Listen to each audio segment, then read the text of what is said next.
പക്ഷേ party membership എടുത്താൽ നിങ്ങൾക്ക് കാര്യം മനസ്സിലാകും. ഞാൻ എന്റെ സ്വന്തം അനുഭവം പറയാം, അത് പറഞ്ഞുകൊണ്ട് അവസാനിപ്പിക്കാം. എന്റെ ഉമ്മുമ്മ മരണപ്പെട്ടപ്പോൾ ആ ഉമ്മുമ്മയുടെ മയ്യത്ത് നിസ്കാരത്തെക്കുറിച്ച് എന്റെ പാർട്ടിയുടെ ലോക്കൽ കമ്മിറ്റി മെമ്പറോട് പറഞ്ഞപ്പോൾ അദ്ദേഹം പറഞ്ഞത്, നീ ഒരു കമ്മ്യൂണിസ്റ്റാണ്, നിസ്കരിക്കാൻ പാടില്ല.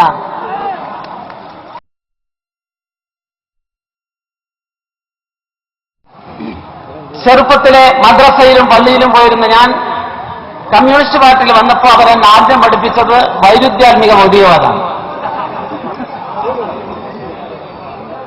മാർക്സിസ്റ്റ് സൈദ്ധാന്തികനായിട്ടുള്ള ഗോവിന്ദൻ മാഷ് ഞങ്ങളെ പഠിപ്പിച്ചു.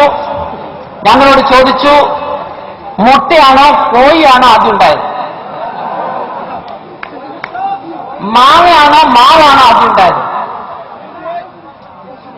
മനസ്സിൽ ഞങ്ങൾ വിചാരിച്ചു, ഇതെല്ലാം ഉണ്ടാക്കിയത് പടച്ചോനാണല്ലോ, എന്താ ഈ മാഷ് ഇങ്ങനെ ചോദിക്കുന്നത്? പക്ഷേ മാഷ് ഞങ്ങളെ പഠിപ്പിച്ചു തന്നത്, അദ്ദേഹം നമുക്ക് പറഞ്ഞു തന്നത്, ഒരുപക്ഷെ എന്നെ പോലെ കമ്മ്യൂണിസ്റ്റ് പാർട്ടിയിലേക്ക് വരുന്ന ആളുകൾക്ക് ആദ്യം കൊടുക്കുന്ന ക്ലാസ്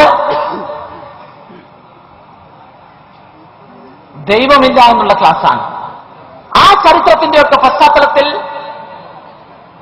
ഞാൻ ജീവിച്ചു വന്ന സാഹചര്യവുമായി ഇണങ്ങി മതവിശ്വാസത്തിലേക്ക് പോവുകയും നിസ്കരിക്കുകയും ഉംറയ്ക്ക് പോവുകയും ചെയ്തപ്പോൾ എന്നെ വളരെ വളരെ പരുഷമായി, വളരെ വേദനിപ്പിക്കുന്ന വിധത്തിൽ എന്നോട് പെരുമാറിയ ഒരു പ്രസ്ഥാനത്തെ ന്യായീകരിച്ചുകൊണ്ടാണ് ഹംസക്ക പറയുന്നത്, ഇത് ഇസ്ലാമിനെതിരായിട്ടുള്ള ശക്തിക്കെതിരായിട്ടുള്ള ജിഹാദാണ്, ഇത് പച്ചക്കള്ളമാണ്. ഒരു കാര്യം കൂടി ഞാനിവിടെ പറയാൻ ആഗ്രഹിക്കുകയാണ്. ഉംറ കഴിഞ്ഞ് ജിദ്ദയിൽ വന്നപ്പോൾ ഒരുപാട് ഗൾഫ് മലയാളികൾ കണ്ടു. അവരെന്നോട് പറഞ്ഞെന്താണെന്നറിയോ? അബ്ദുള്ള കുട്ടി, നിങ്ങളൊക്കെ ഇവിടെ വന്നത് നന്നായി, ദീനിയായ കാര്യത്തിൽ ബന്ധപ്പെട്ട് പ്രവർത്തിക്കുന്നത് നന്നായി. പക്ഷേ ഞങ്ങളൊരു സങ്കടം പറയട്ടെ, ഈ ജിദ്ദയുടെ ചരിത്രത്തിൽ ഇവിടെ വന്നിട്ട് കാബ കാണാണ്ട്, തവാഫ് ചെയ്യാണ്ട്, ഉംറ ചെയ്യാണ്ട് മടങ്ങിപ്പോയ ഒരേ ഒരു മുസ്ലിം, ഒരേ ഒരു നേതാവ് നിന്റെ പാർട്ടിയിലാണ്. ആ നേതാവിന്റെ പേര് ഞാനിവിടെ വെളിപ്പെടുത്തുന്നില്ല. ഞാൻ ആരെങ്കിലും വ്യക്തിപരമായി കുറ്റപ്പെടുത്താനല്ല പ്രശ്നം.